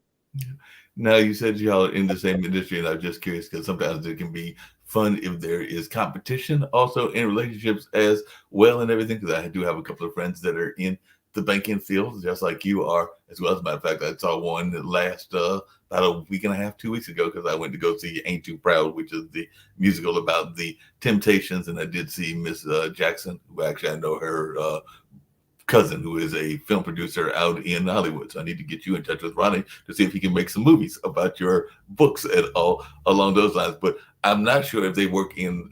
Well, I'm not sure what her husband does off the top of my head, but if they were in different banks, I can imagine that there could be some competition. So you mentioned you're in banking, and I did. Now that I'm learning that he's in banking, are y'all at the same bank? And if you're not at the same bank, did y'all sometimes have friendly competition as to whose bank is better? Oh, absolutely. So we work for different banks, just we hold the same position. And we do have, competition where, if his bank is sponsoring an event, or, why weren't you guys sponsoring this event? I did this today, or I changed this client's life today. We do have that friendly competition. And that honestly also helps keep things fun in our relationship. No, I can imagine that would be fun in the relationship being in the opposite, being opposite banks, but in the same field. So yeah, he can claim that he got more clients on that particular day, and you can claim that you got more clients on the following week, or even in that sponsorship lane. So you might beg, "Hey, look, I got the Atlanta Hawks today to do an event. Where are your Hawks at all Mhm. along those lines?" So I can definitely see that as being something that could be fun in the relationship. You mentioned being from Philly and now living in Atlanta. I was just wondering, what did you see as being some commonalities between those two cities, and what are some things that you miss about Philadelphia that you don't see as much in Atlanta that you wish you did see in that area? So, what are some of the things that you loved about your hometown, and what are some of the things you like about your current town? Well, I love the food. Um, Philly has great food, but I would say I miss that melting pot of people. I joke when I first met my husband because he is born and raised here in Georgia. That when you come down here, you really only see certain people. And growing up where I grew up in Philadelphia, I grew up with absolutely everybody. And to the point where I told him, I said, well, in Georgia, we are the majority, it feels like. You turn around and there's everybody that looks like us. I said, but, it's going to be a little bit of a culture shock when you get around where I grew up. You're not going to see as many people that look like us. And in fact, you'll see it's just a very multicultural city. And that's what I kind of miss the most is the people and the diversity in culture. Yeah, that makes a lot of sense. And everything, and definitely you see that in Atlanta, and particularly the Atlanta area and everything. That how it's very much mostly the African American community, and definitely the scene is almost like DC, another chocolate city, and all along those lines. Even though there are other cultures that are there and everything, I'm just wondering, and then get ready to wind down shortly and everything. Your thoughts around um, Atlanta's role in the politics, because definitely there's been a lot of talk around that. I know that Stacey Abrams had to run and is maybe going to run again at some point, something along those lines. But definitely, I know a lot of people are going to be paying attention to Atlanta because there's this notion that that former president might be our president again. God help us, I hope not. But that was just my own comments and all along those lines. But I just wanted your take on the whole notion of, even because apparently even some of this relationship stuff is even playing into that, because the big news now is about Fannie Willis and the fact that she dated a prosecutor who apparently is tied to Trump's team and everything along those lines. I'm like, last time I checked, what happens in your bedroom should be your business and everything, but they seem to be trying to bring it into the political light and all in that way. So I just wanted your take on that as one that writes these kind of books, because I'm thinking this could be a whole scene in one of your novels. It could. The whole, Atlanta, Georgia political scene, I don't even know what to say about the entire political scene. I think about who we have as candidates, and I just, God help us. Um, as far as what's happening with, Fonnie Willis, I hate that for her, that she's even going through that. I feel like that's so intrusive. Um, but at the same time, when they started this trial with her, I said to myself, I hope her nose is clean, because they are coming for her. And so I hate that she's going through this, because they are putting all her business on the street, and it's not about her. But that's letting us know, kind of get ready for this political race to really ramp up, because it's just starting to get real. And I don't think that there's any positive going to come out of this, honestly. No, not at all. And it seems like it's all kinds of groups that are having all kinds of crazy comments. Like right here in North Carolina, we have a gentleman that's actually a brother that's running for governor, and right now he'll be the front runner in the Republican Party and all along those lines. And he's made some very interesting questions or comments about the trans community. He was basically telling them that he didn't want them to use any bathroom at all, and if they used the women's bathroom, he was going to arrest them. And if they got arrested, he also said that they should go out and basically send them out to the outhouse. He said if they got to use the restroom, go outside. And I'm going like, this is some of the most asinine comments that I've ever heard, but he's definitely a front runner and all along those lines. So I just wanted your own thoughts about how much did we spend too much time getting into other people's business when that is their business, whatever they are doing and everything. It's one thing to write about it, but do you think that we as a society spend too much time worrying about what people are doing in their bedrooms when we probably need to be worrying about what's going on in our own bedrooms instead? Oh, absolutely. I think that we care way too much about what other people are doing all the time, but then at the same time, that's our own fault, because we've been putting our lives on social media. So you leave yourself open to the opinions of everybody, and knowing what's going on, and having something to say about what you're doing or what you're not doing, what's going on in your bedroom. So yeah, I definitely think that we've opened that gateway to allowing people to always have an opinion about us. And along the same lines and everything, I was just wondering, because there is a part of our life that everybody is involved with in my mind, and we kind of alluded to it with fantasy and everything. But I think that you as ladies get by a little bit quicker than gentlemen do, because a lot of times people will admit that they are doing some sort of self pleasure. It's probably included in your book and everything along those lines, but it seems like women get a quicker pass than men do in that regards. But I just wanted your take, because I know many a women that will practically show you their toys, whereas most men are not even going to tell you that they're involved in that aspect of their life, even though that is a very avid part of everybody's life. But I just wanted your take as to whether women get a little bit quicker pass on the self-satisfaction part of relationships. Well, I think so, more so because a lot of the toys are geared towards women. Mhm. Um, and then, well, with a lot of the social media platforms, and even a lot of the reality shows that they've had, the toy parties and the bachelorette parties and things like that. So we've kind of gotten, accepting of women with toys and being playful in that way. But there's still this stigma about men. If you're using anything, that means something else. It's understood that men, you don't use anything but what you have, and I don't get that. I think, have fun with it. Bring, toys into the bedroom, with yourself or with, with someone else, and have fun with it and don't worry about what other people are thinking. That makes a lot of sense, and that definitely makes a lot of sense. Are you ever surprised when you see? Because I know even to this day, and there was a time that we saw cigarette ads on, but now it seems like every time you turn around, particularly at late night, and you mentioned having the teenage boys, you sometimes will see some of those sexual aids and some of those enhancers, whether that's Viagra or whether that's some of the ones for women, literally being advertised on mainstream television. So I was just wondering, has that ever surprised you, or do you think that we're going to see even more uh, avid or more profound kind of things being advertised? Because they haven't got overly deep, but there have definitely been some that I'm sitting there going like, I can't believe that they're advertising that particular cream or this particular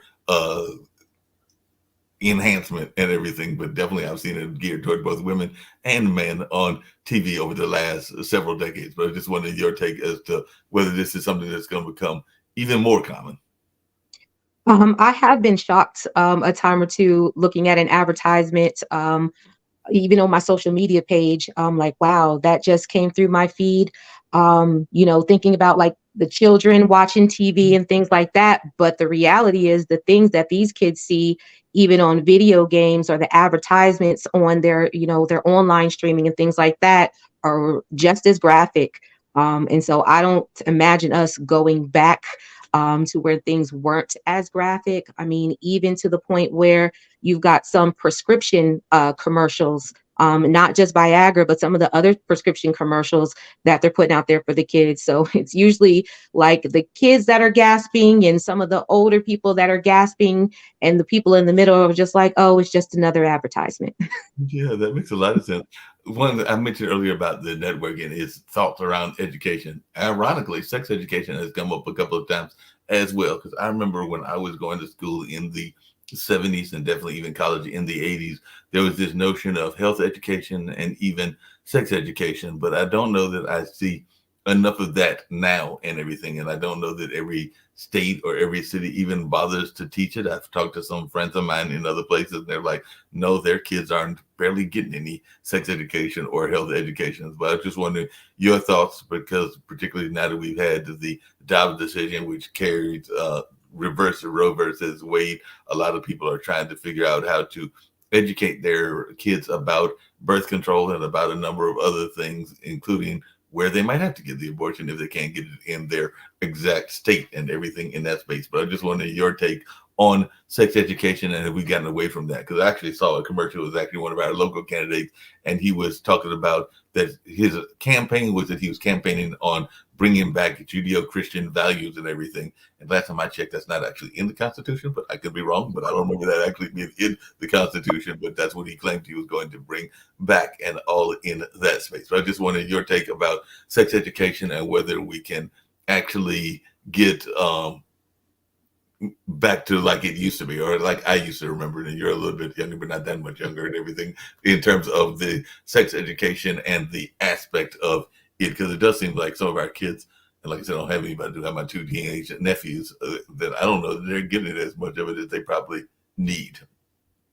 So, if I were to teach sex education, I would teach it in a way where it incorporated life education and financial education.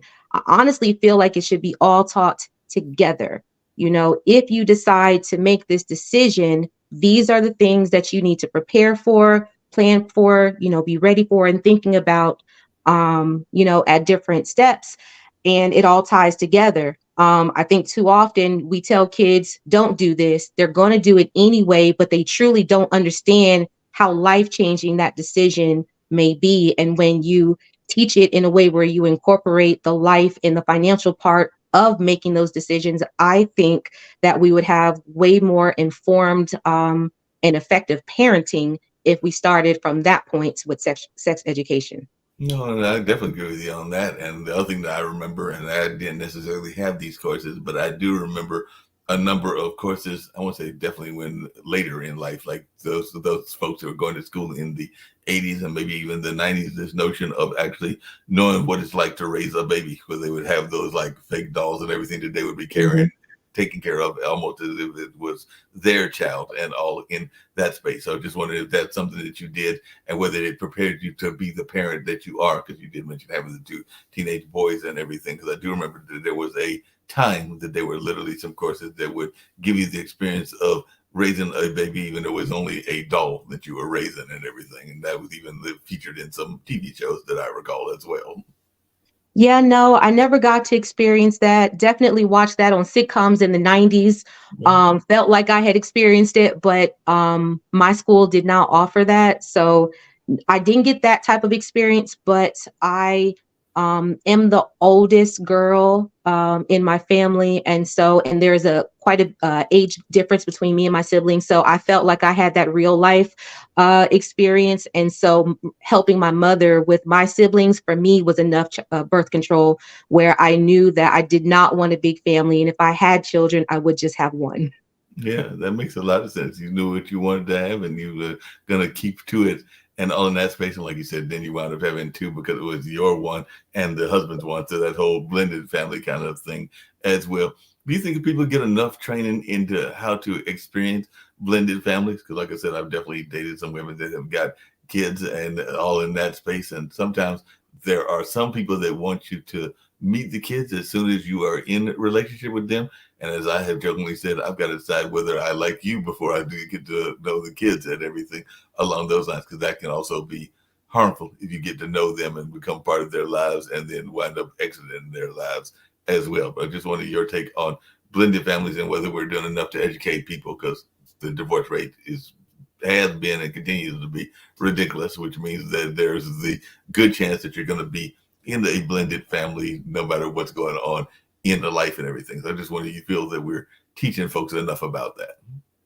I don't think we're teaching enough about that because that is a reality. The divorce rate is what it is, and so we do need to teach how do you co-parent when that initial bond is broken, so it doesn't, necessarily alter the child's life completely. To give them some type of normalcy where they still know that I have each parent, um, and that I have now an extension, of parenthood.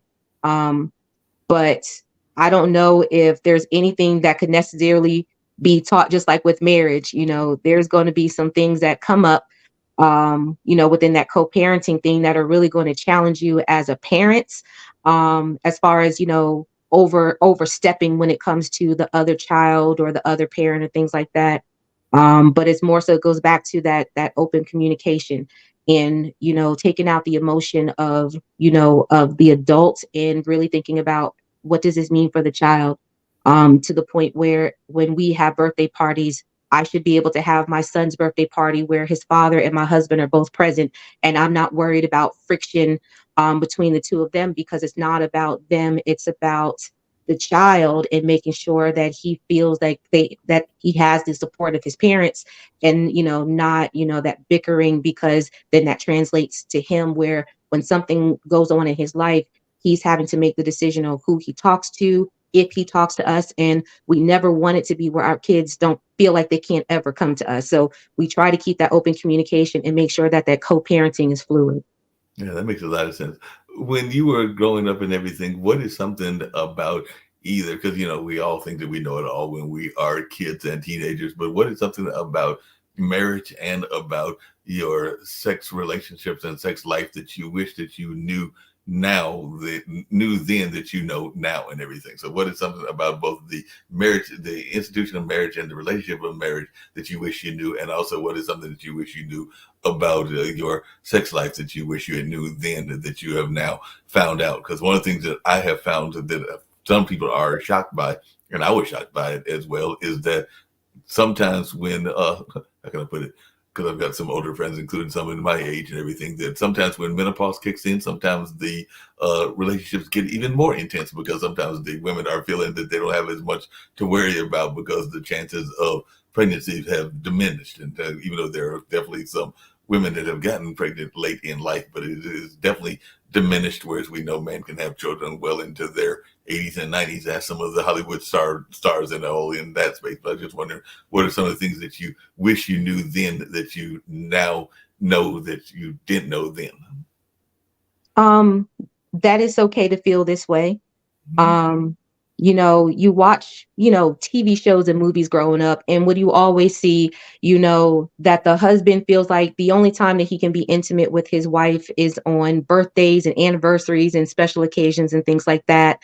Um, and I remember thinking, is it okay if you want to do it more often, or does it always have to be in the bedroom? And so just knowing back then that it was okay and not feeling nervous to be open and be yourself and wanting to explore things like that, and feeling that marriage was going to be boring.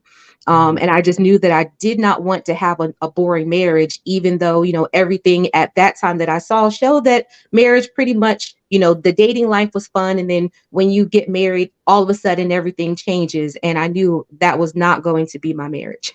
Yeah, that makes a lot of sense. And I know one of the other myths that is out there is that a number of people, and in some cases it is true, in some cases it's not true, but a number of people are always fearful that when it comes to the big O, that a lot of the women are faking it and all along those lines. So I know that becomes a concern among many men because they're sitting there going like, I wonder if I'm really doing it right. Is this actually really, is she really feeling it the way that I think she's feeling it and all along this lines, or is she giving a great theatrical production and all in that space. So, what are some of the ways that you feel that men can be more comfortable in that position? Because I do know that that is a conversation that goes on regularly in many men's thoughts because they are afraid that there is more acting going on than there is actual pleasure in. Well, one, ask her. Ask her what she likes. Go to the strip clubs, watch certain things, look at her face when, certain things come by, and, feed off those reactions. But if all else fails, ask, what do you like? Allow her to show you what's going to take her there, and be open if you weren't doing those things, if she's willing to show you, then don't get in your emotions about it. Really understand that this is to make things better. And remember, what it is that she's showing you, apply it, and continue to enhance that, and make sure that you are doing what she asks, because too many men do what they like, and that's why they get the reaction of, okay, I was faking it, or, I didn't feel anything, and they're surprised. One, you didn't ask. And were you really in tune with her to know if she was really into it? Because if you're in tune with her, then you would know whether she was faking it or not.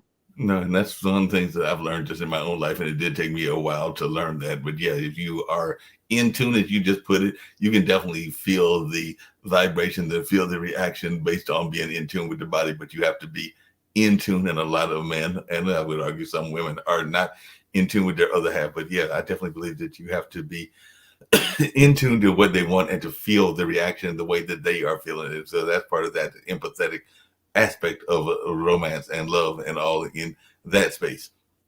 Is there a, you mentioned earlier, because you mentioned very much that kind of like tried and true, and a lot of people are thinking, definitely the missionary and definitely the bedroom and to some degree the car if you have a car and all in that space. But are there spaces that surprised you that you were glad to find that this was a thing? Because I mentioned earlier, I know some people that love going to Duke Gardens just because they know that they can find a little secluded spot and enjoy themselves out in nature. And nature is not for everybody, because some people don't like seeing all the animals and other things that might be watching you while you're doing your thing and everything. But it can be a thing for others that are into nature and into hiking and everything. So I just wondered, do you feel that sometimes we get too caught up in the tried and true, whether that's the bedroom or the car, as I said, in some cases, and definitely the missionary positions when there are a variety? I think the Summa Culture has got so many numbers that I've lost track, but it's definitely a number of them that you can try and experiment with. But I was just wondering, do you think that we as a society have stuck too much to the tried and true? Yes, only because that's what's been shown to us, to come to the bedroom at the end of the day, turn the lights off, and get under the sheets. And that is so boring. And so, to make it fun, christen the whole house. If you're going out of town, you make it a point to find somewhere, to have some fun. And just keep that spark, where it's kind of that thing where you and your significant other are always looking for a place to sneak off. Um, but yeah, I think that, what we've been shown forever, as far as, go into the bedroom and turning the light off, is not going to cut it, because at some point that's going to get boring and someone is going to want to do something different. And that's typically when, partners start to, sense problems, when you aren't keeping it fun, and allowing yourselves to explore together. Yeah, I totally agree with you on that. See, Shanta was wondering, she was like, Jonathan has told me to come and do this interview with this crazy guy, Mark, and everything. I don't know if I have anything to do and talk about for 2 hours. As if she can tell, I keep this very relaxing. It doesn't matter what the topic is and all along those lines. So she has definitely come up on the end, and we're nearing the end of the show. So, see, you thought you wouldn't have enough to say, and you've had plenty to say, and have definitely educated a lot of people. So, as we get ready to wind down, there's something that I get to do with all my guests and everything. And definitely we have a few minutes to do this and all along those lines. But if you can tell folks how they can get your book, how they can get a copy of the book, and also what they can expect from the new book and all in that space. And as a side note to that question, I am curious, do you research the intrigue part of your stories? Because you mentioned that there is murder and intrigue as well. And we've talked about all the sexual aspect, but I'm going like, I can't see that she's actually killed anybody, but maybe she's got friends that have and all in that space. So I was wondering how much of the research on the intrigue part do you do? And then the last question I get everybody to answer is, because it's just kind of like my own personal message that I do on all of these shows, is I am a big fan of spreading positivity and positive energy. So any thoughts that you've got that can help people spread positivity, I would love to hear your answers to that as well. Okay, so the first book I'm going to show you the cover is Swipe: A Real Online Entanglement, which is a story about a woman who has a threesome, and gets entangled in that. And then my second book is Timeless Temptation. And so this book is about a young girl who has an infatuation with an older man, that ultimately pursues him, gets him, and then they lose connection for about 20 years. And then after her father dies, they reconnect. And then the story picks up from there with a lot of spin. Um, the next book that I'm writing is the one that I've been writing, gosh, for like 20 years. It's called Complexion Symphony, Synergy Symphony. I wrote it like a 4-part symphony. And so it kind of goes through movements and progressions from this young girl's start, going to college, starting her career in the music industry, and, all the things that she encounters and grows from in that process. Um, and so all of my books can be found on my website, which is runwayvixen.com. That's runwayvixxen.com. Purchasing your books from my website, I will sign the book and send it to you, or you can buy the books on Amazon. They are on Amazon Prime, so you'll get them in 2 days. My third book that I'm releasing will come out soon in April. As far as just maybe a quote or something, I mean, the biggest thing that I live every day now is just living unapologetically. Like, this is me, and I'm not trying to be anyone else. I'm not trying to fit into the bubble of what you think I should be. I am exactly who I want to be on purpose. And I strive to be the best version of me, because that's who I can control. And so I encourage people to live in your truth, embrace all that makes you you, and be your biggest competitor. You should not be comparing yourself to anyone else in this world. Ultimately, you are the one that's either going to have you persevere or keep you back. Nobody else is going to keep you from doing the things that you want except you. Yeah, that makes a lot of sense, and definitely some very profound words, and all in that way.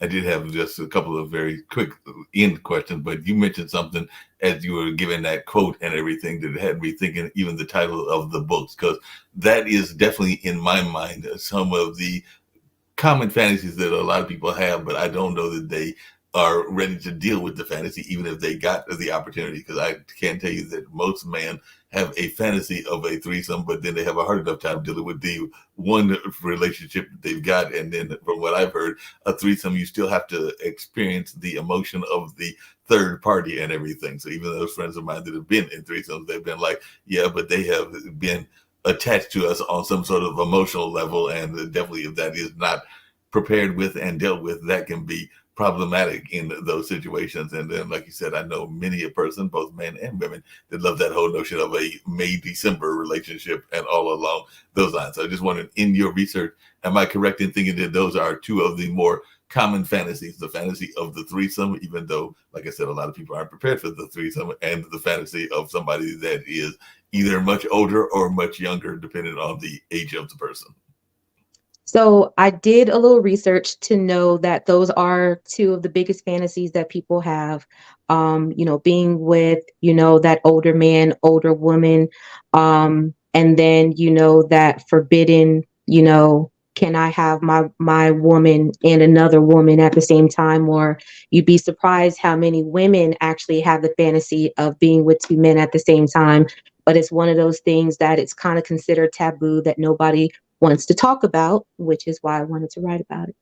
No, because the other one that I know is considered taboo, and it comes into the threesome relationship, is that there is a active LGBTQ community, and by that I mean there's definitely a lot of lesbians here in the Durham area and all in that space. And I know that there are a number of people that think that they can flip the lesbian and therefore get their threesome that way. And I'm going like, if they're living that lifestyle, they're not thinking about you in the least bit and everything. But there is that other fantasy that there is a lot of guys that are thinking that they are so macho that no matter what the woman's lifestyle is, that they are going to be able to flip them. And most of my friends, even in that community, are like, no, I have no interest. If anything, I might be interested in the same thing that he's interested in as well. But I just wanted your take on that, because I think that that's one of those other common fantasies, this notion that you're going to get the threesome because you're going to either watch the lesbian couple and then join in, which I know is a common theme in some porn and other kind of films and everything, or that you're going to somehow manage to flip them and they're going to just invite you into the situation. So I've realized that a lot of men are all talk. That is really a fantasy that they would never ever expect to fulfill. And even when they've been presented with the opportunity, they cowered it out, because they really never thought that it could actually be presented where they could go through with it. Um, and so I feel like for most guys, it really is a fantasy, and that they're all talk. Yep. No, I've definitely seen that, definitely that all talk attitude and everything.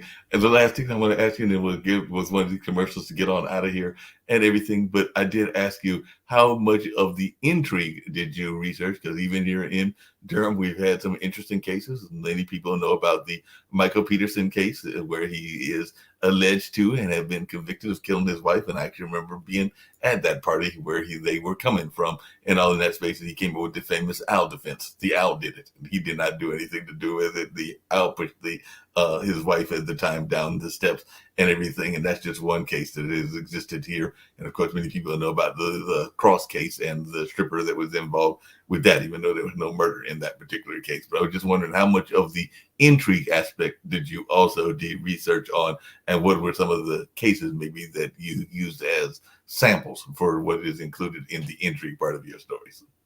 Um, so definitely haven't murdered anyone or anything like that.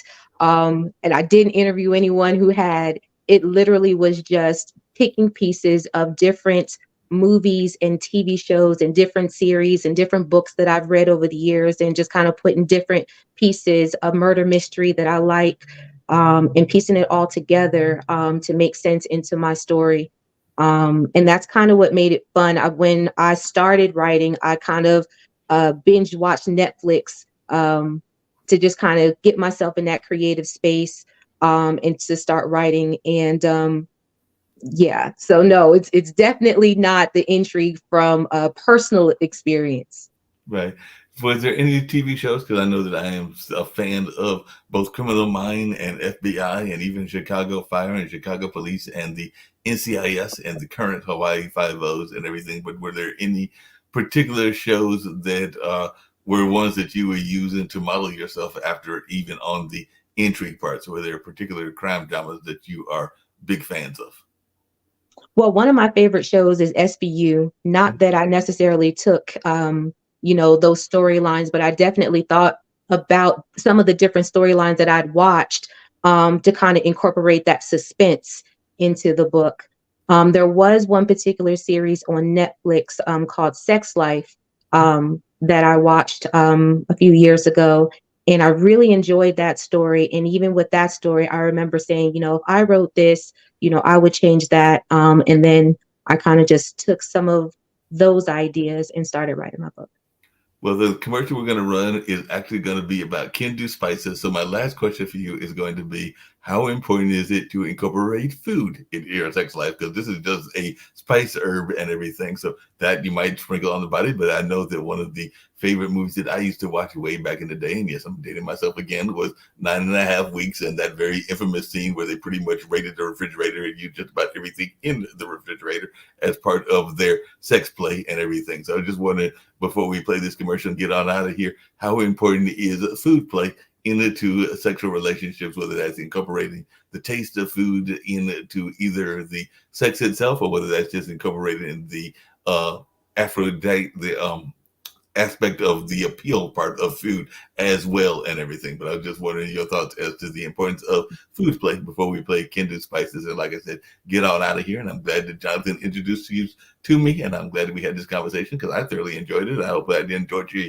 you too much and that you enjoyed it as well. And I'd love to have you come back on one of the other shows or even another one of my shows whenever you're available. And I know that the banking life keeps you busy. But before I play the spot, if you'll just say how important food play is. Well, I think food play can be needed at times. I wouldn't say every time, but I will tell you a good time with some food includes it during foreplay, during the act, and most importantly, food is needed afterwards. No, yeah, definitely needed afterwards. And I think that you will see that Shawnee Smith, who does a show with Barbara Smith, dedicates this to her father and everything, because that's actually how she created Kindred Spices. It's actually named after her father, and I can definitely see these spices being put on your body and everything. So we're going to watch this commercial, and then I'll hit the end stream at the end, and you'll stick around just afterwards. I'll talk to you briefly afterwards. It won't be that long, but definitely I thoroughly enjoyed the conversation and look forward to hopefully seeing you in real life at some point, and definitely maybe even getting you to come and do a reading of your books at the Haytas Center or at some of the other places that I work at as well. And then also having you back on one of these shows in the not too distant future as well. And I was serious. I would definitely get in touch with my friend Ronnie and the others that I know that are in that film lane and TV lane and see if we can get these books of yours turned into productions also. But definitely glad to Yeah. have this time with you. Thank you. I appreciate that. You know how people love to enjoy food and don't understand how to flavor their food or how to replicate a meal? They're interested in supplements but don't know where to begin? Well, what I do is I take the guesswork out of enjoying flavor and wellness with my flavorful spice blends so that they can create delicious meals with healing benefits. Can Do Spice was created to help cooks at any level enjoy healing through food. Every spice blend was designed to give added health benefits of natural herbs. Every blend is complete. There's no need to add any additional spice for a delicious meal. Saving you time and money while adding supplements to your meals can be both tasty and fun. My earliest memories in the kitchen began with my father, Kenny Can Do Bond, so it was fitting that I would name this line after him. I have always looked to natural remedies to supplement the body, and I found myself hiding herbs and minerals in foods for my family. That's when it hit me. Everyone needs Can Do Spice. Everyone should be having this. It's an exclusive brand for cooks at any level who want to create flavorful dishes with healing benefits that can satisfy the body and soul. Add a little spice to your life. Give Can Do Spice a try.